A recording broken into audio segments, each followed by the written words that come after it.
Hello guys, ito ang ulam ko ngayon. Talbos ng kamote. Lagyan ko ng liquid seasoning. May kalamansi. Yan, sarap yan. Tapos yan, ang ulam prito.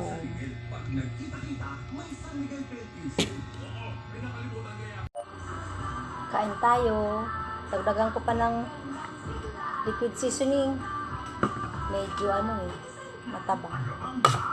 Yan. Talbos ng kamote.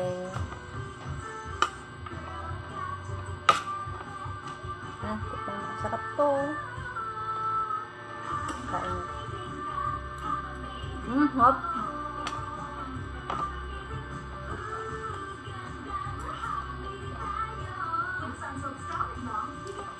Ito ang matipid na ulam.